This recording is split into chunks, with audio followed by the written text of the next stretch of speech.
बिस्मिल्लाहिर्रहमानिर्रहीम। मुनफत एक है इस कौम की, नुकसान भी एक ही सबका नबी, दीन भी, ईमान भी एक, हरम पाक भी, अल्लाह भी, कुरान भी एक, कुछ बड़ी बात थी जो होते मुसलमान भी एक। कौमों की जिंदगी में ऐसे दिन भी आते हैं जिनको तारीख ने हमेशा जिंदा रखा है। ये वो दिन होते हैं जिनके सामने मौत भी बेबस दिखाई देती है। 14 अगस्त 1947 का दिन भी इसी नौयत का है जिसको हमेशा याद रखा जाएगा।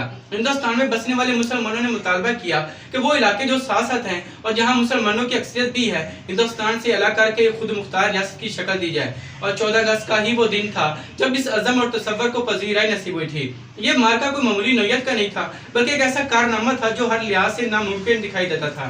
लेकिन एक कौम की अज़्म रासिक, यकीनो महकम और एक पुरखुलूस क़यादत के ज़ेर असर एक ख्वाब को हकीकत में बदल कर रख दिया गया। यही वो दिन था जिसने पाकिस्तानी तशख़्ख़ुस को उजागर किया और इसी दिन की बदौलत अक़वाम आलम ने पाकिस्तान की आज़ाद हैसियत को तस्लीम किया।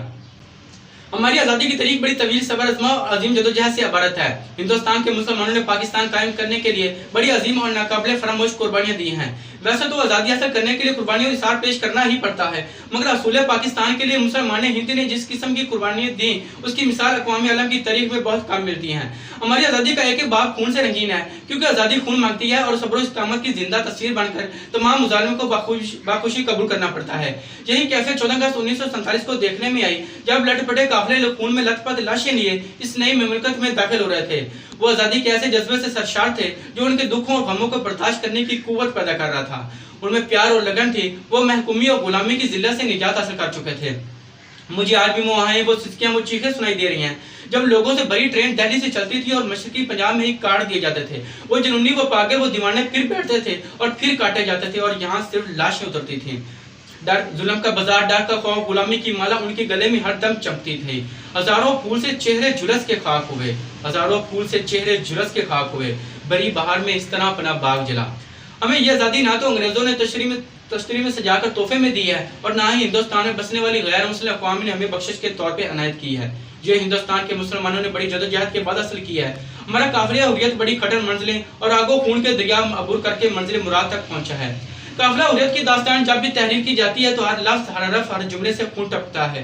हमारी आज़ादी की तारीख में हजारों नहीं लाखों मुसलमानों ने अपनी जानों का नजराना पेश किया, तभी ये मशअल मुसलसल रोशन है और इस रोशनी में आज़ादी के काफिले को अपना रास्ता मिला है।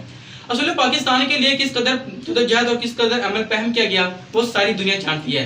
आज हम जब दुनिया में एक नई मुमलिकत बनाने में कामयाब हुए हैं और इस कामयाबी में मुसलमान हिंद की कुर्बानी, इसार, जोश जज्बा, मुस्लिम ज़िमा की सियासी हिकमत अमली, उलमा दीन का फ़हम व फ़रासत, क़ायद आज़म की दानिश बसीरत, अल्लामा इक़बाल तफ़क्कुर और मुस्लिम कौम की जदोजहद से ये आज़ादी हासिल हुई है। हमारा ये नजरिया आज़ादी हासिल करने का मकसद था कि एक खास मुनैन और एक खास नजरिए के तहत हमने ये आज़ादी हासिल की थी और वो ये नजरिया था कि हमारी मुस्लिम कौम दूसरी गैर मुस्लिम अक़वाम से बिल्कुल मुख्तलिफ है। हमारा मजहब, हमारी तहजीब, हमारा तमद्दन, हमारा लिबास, हमारा अखलाक, हमारी ज़बान, हमारा रस्म और रिवाज और हमारे इस्लाम और हीरोज़ तक हमारी दूसरी कौमों से जुदा हैं।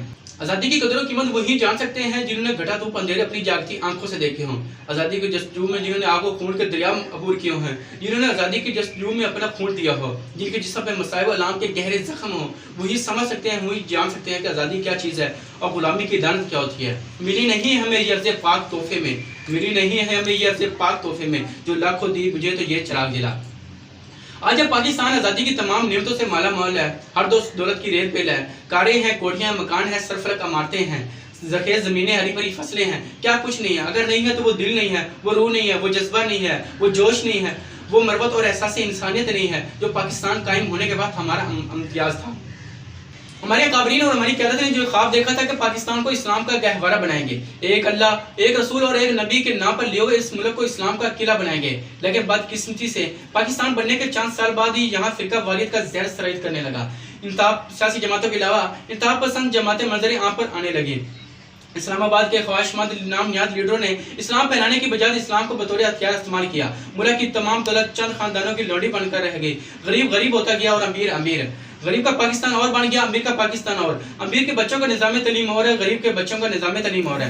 यहाँ कई मीर कासिम और मीर जाफर मौजूद हैं जिन्होंने अपने मुफाद की खातिर मुल्की सलामती को दाव पर लगा देते हैं। यहाँ सियासी नारे और वादे हैं कि जिन्हें सुन सुनकर कान पक गए हैं। जहाँ दिखावे दिखावे हैं, बिलावे ही बिलावे हैं। कश्ती मिलत बनवर में हर शख्स अपना ही राग अलाप रहा है।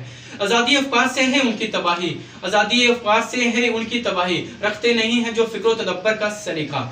افسوس کی بات ہے کہ ہم مسلمان پاکستان اپنے عظیم قائد کی تلقین کے باوجود اس کی تمنا کو بھی عملی شکل دینے میں ناکام رہے۔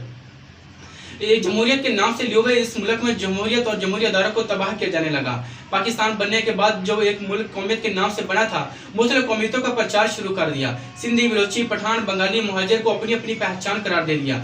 ہمارے رہنما ایک دوسرے پر الزام تراشی کے علاوہ کچھ نہیں کر سکے۔ اس آگ کو مزید بھڑکایا جا رہا ہے۔ آج ہماری سیاسی جماعتیں اور قیادتیں لا تلقی، بے بسی اور بے حسی کا مظاہرہ کر رہی ہیں اور ایک دوسرے پر الزام تراشی ان کا وتیرہ بن چکا ہے۔ ان کے خفیہ مقاصد اور مذموم عزائم کیا ہے؟ یہ کسی غیر قوم کے نمائندے لگتے ہیں۔ اگر حالات یہی رہے اور یہ اپنے مفاد کو ملکی سلامتی پر ترجیح دیتے رہے تو اللہ نہ کرے کہ حالات سری لنکا والے ہوں۔